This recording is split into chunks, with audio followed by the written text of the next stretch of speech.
Good morning mga pare koy. Ito na naman tayo mga pare koy. Magba-vlog na naman tayo. Actually ito ay pang 6 episode sa ating munting vlog, sa ating munting channel. Yun nga yung nabanggit ko nung nakaraan tungkol doon sa B12 kasi meron akong mga narinig nga nung mga nakaraan, nakikita ko sa social media platform na mga nagpo-promote na yung B12 daw pang pakapal, mga ganon. So ayun, nasagot ko yun kung ano talaga yung niya, yung pwede natin gawin para gumanda yung katawan using B12. So ngayon naman mga pare koy, iba-vlog ko naman mga pare koy, ipapaliwanag ko based on my experience at based on my understanding kung ano talaga si B12 at anong klaseng B12. So yun mga pare koy, tara mga pare koy, samahan niyo ako mga pare koy. So yun, welcome back mga pare koy. Actually, kakatapos lang namin magligo ng mga ng mga manok, mga inahin. Kahapon nagligo ako ng mga mga broodcock, mga broodstag. Yun yung mga niliguan ko pare ko. Ngayon naman, since marami to, tsaka nasa priming stage na tayo mga pare ko, nagligo rin ako ng mga pullets mga pare ko. Most likely o more or less, naliguan ko ngayon 40 piraso. So mamaya magbibigay din ako ng B-complex. Tsaka yun yung topic natin mga pare ko, especially sa mga sa mga naghahanda ng manok kasi alam niyo na ang dami ngayong naghahanda ng manok sa staga natin kasi stag season ngayon, so maraming naghahanda ngayon ng manok. So ipapaliwanag ko mga pare ko tungkol naman sa B12 mga pare ko, kung bakit natin ginagamit yung B12 sa paghahanda ng manok kasi way back dati rin ako ay naghahanda rin naman ng manok. Yun naman talaga yung una kong hilig mga pare ko, later part na lang tong breeding kasi sa breeding din naman ay hindi rin naman mahabang proseso yung breeding, so na-enjoy ko na rin bilang magmamanok na yung pagbibreed ay talagang pasensya talaga yung kailangan natin dito, tsaka knowledge na rin at tsaka experience. So mabalik tayo sa topic natin mga pare ko tungkol sa B12 naman, sa B-complex.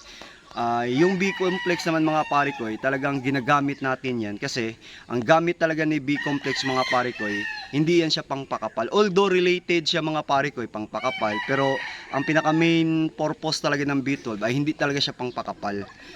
Kaya natin ginagamit yung B12 mga pare ko sa paghahanda ng manok kasi yung B12 nagbibigay po yan ng boost ng digestion ng ng ating mga manok.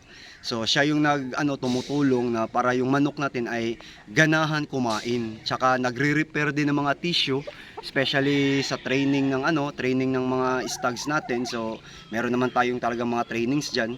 So nire-repair niya yung mga napunit na mga tissue mga pare ko. Yun yung purpose ni B12 mga pare ko. Kaya yung iba meron silang misconception kung yung B12 daw pang pakapal. Yes, totoo pang pakapal in a way o in a sense na tumutulong siya sa pagda-digest o pagbibigay ng healthy digestive sa ating mga manok, digestion sa ating mga manok. Kasi ang pagpakapal naman talaga ng manok mga pare ko o sa kahit anong klase pa mang nila lang, hayop man o tao, kung ang nagpapakapal talaga dyan, yung protina. Yan yung nagpapakapal ng natin, ng katawan, o nagpapaganda ng katawan natin. Yung B12 lang, tinutulungan lang yung natin, yung manok natin, lalo na sa digestion niya, para gumanda yung metabolism ng ng manok. So ibig sabihin, maganda yung panunaw, which is yun yung kailangan natin. Kasi once na nagpe-prepare tayo, naghahanda tayo ng manok, so di naman po pwede mga pare ko na yung hinahanda nating manok ay mahina manunaw. So kaya yun yung gamit ni B12, isa yun sa gamit ni B12. Kaya nagbibigay din tayo niyan para along the way, especially sa mga naghahanda ngayon ng mga manok.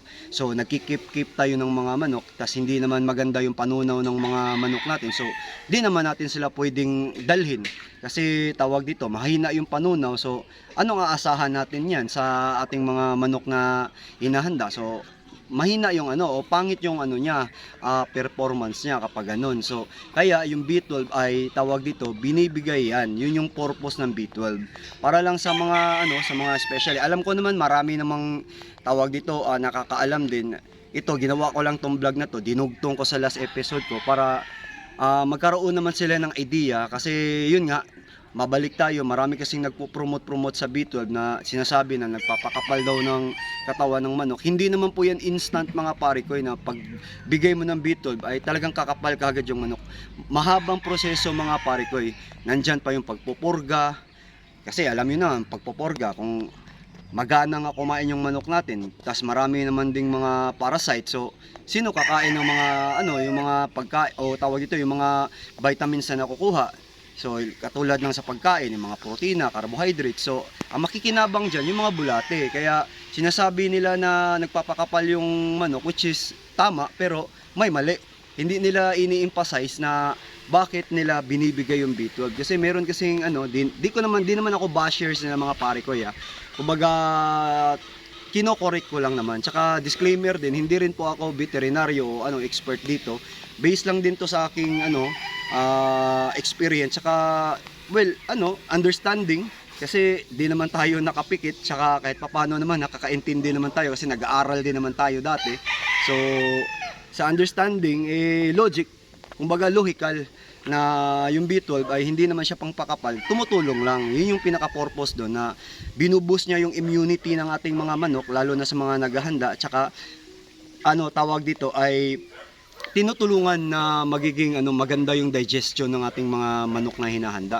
Hindi lang sa mga hinahanda, pati doon sa mga tawag dito, mga nakatali natin, sa mga inahin natin, kahit sa sisiw. Madami namang form ng B12 mga pare ko Kasi sa akin dito mga pare ko kung maitatanong nyo, i-share ko lang din dito. Ako kasi mga pare ko nakadepende kasi ako sa B12 na gagamitin ko. Nakadepende ako sa panahon. Kasi kapag kapag tag-init kasi mga pare ko iba yung B12 na ginagamit ko. Kapag taglamig naman o tag-ulan naman, iba din yung B12 na ginagamit ko. Like for example, kung mga pare ko kwento ko sa inyo mga pare ko halimbawa kung tag-ulan, so ang ginagamit ko dyan na B12 mga pare ko, yung oil-based na B12 mga pare ko. Yan yung dalawang klase ng B12. Meron siyang oil-based, which is mainit sa katawan yan, matagal magi-stay sa katawan kasi oil nga. Tsaka meron namang water base, yung mga nabibili natin sa mga yung mabibilis natin na nabibili, yung mga pinopromote, like katulad ng hindi ako nagpo-promote mga pare ko like for example sa Bixan, sa Excellent naman yung Vitamax. Yun po ay mga yun mga pare ko tawag dito mga water base. Maganda po siya gamitin para sa akin lang to. Maganda po siyang gamitin kapag tag-init, kasi mabilis lang nilang mailalabas. So kapag tag-ulan, so ang ginagamit ko dyan yung oil base para makakatulong naman doon sa katawan nila na magbibigay ng init kahit papano sa katawan, kasi lalo na kapag ganitong panahon, tuloy-tuloy yung yung lamig, yung ulan. So matagal siyang nakababad, lalo na sa mga nakatali natin sa ating sa TP natin. So ginagamit ko diyan ay yung oil base naman. Marami naman diyan mga pare ko, pwede naman kayo magtanong sa mga tindahan kung ano yung oil base na B12 at saka yung water base. So yun yung sa akin dito mga pare ko. Tsaka ngayon din since na nagpa-priming na rin ako dito mga pare ko, mai-share ko lang sa inyo.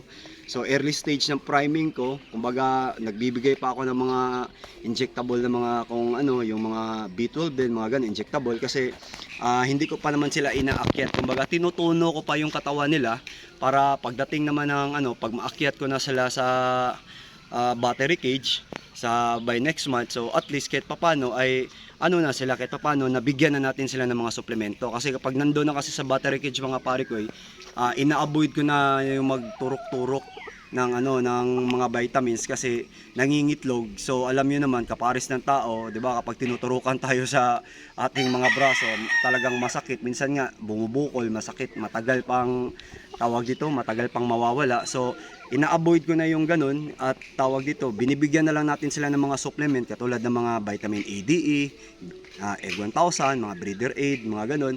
So ganun din sa akin dito mga pare ko, more on oral na ako dyan.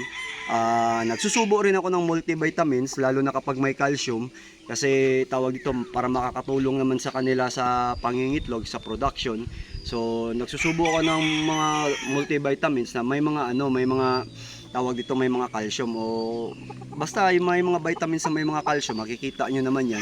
Ang ginagamit ko pala dito ay daily multi. So twice a week ako nagbibigay. So yun nga, mabalik tayo mga pare ko doon naman sa binibigay ko sa mga inahin.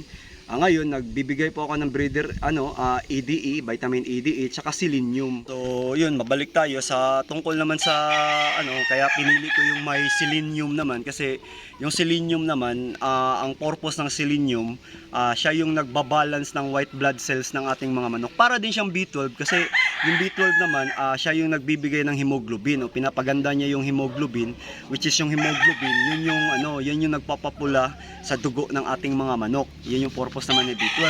Isa yan kasi may mga anemia, yung mga fatigue, yan yung inaayos ni B12 yung mga B complex. So itong selenium, siya naman yung nagbibigay ng nagpapaganda ng white blood cells ng ating mga alaga. Pero yan ay binibigay ko yan sa sa tawag dito sa aking mga inahin. Kasi meron kasing breeder meron kasing vitamin EDE na plus selenium. So marami naman yan, meron namang mga binibenta niyan sa sa market o sa poultry supply, magtanong lang kayo. So yun yung ginagamit sa akin dito mga parikoy. So yun na nga mga parikoy, at least kahit papano ay tawag dito, binigyan ko kayo ng konting tips tungkol sa B12 na yung B12 ay ang gamit niya, uulitin ko, para yan sa immunity ng ating manok, pangpaganda ng digestion, pangpaganda ng panunaw, which is yun yung kailangan natin kapag tayo ay naghahanda. Tsaka tawag dito, inaayos niya yung o nire-repair niya yung mga tissue ng mga nasira kapag nag-exercise tayo sa ating mga manok. So yun yung purpose ni B12 mga parikoy. Pero sa patuka mga parikoy, by next vlog natin, i-discuss natin. Although matagal-tagal na rin ako nagpapahinga tungkol dun sa mga sa mga competition, pero kahit papaano naman nakakaintindi ako diyan kasi medyo dati mayroon naman tayong experience noon. Tsaka lang din, logical, lagi lang naman yan mga parikoy, logical lang naman yan. Lahat naman ng kumbaga lang ba, thinking lang natin kung ano yung maganda. Kumbaga madali lang siyang isipin. Wag lang natin pahirapan. Basic lang naman tong ang paghahanda ng manok. Hindi ko sinasabi magaling ako mga parikoy Ang sinasabi kong basic, which is yung pwede nating i-apply. Basic lang naman talaga kung yung mga pagkain, kung ano yung nutrition, ganun lang. So at least mga parikoy, na bigyan ko kayo ng konting liwanag tungkol naman doon sa B12 mga parikoy. So ito mga parikoy, pakita ko rin pala sa inyo mga parikoy. Itong hawak ko ay isang 7 months old to, napapansin nyo. Ayan, ito ay super brown red.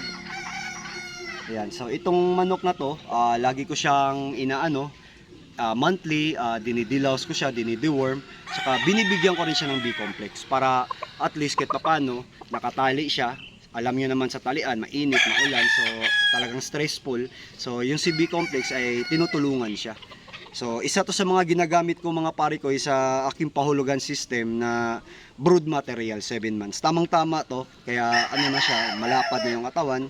Kasi maganda rin kasi yung buto nito, ganun kasi ako mamili, talagang may talaga heavy bone. So pwedeng-pwede to na candidate to sa aking sa early bird ko naman. So yun lang mga parikoy, maraming salamat mga parikoy.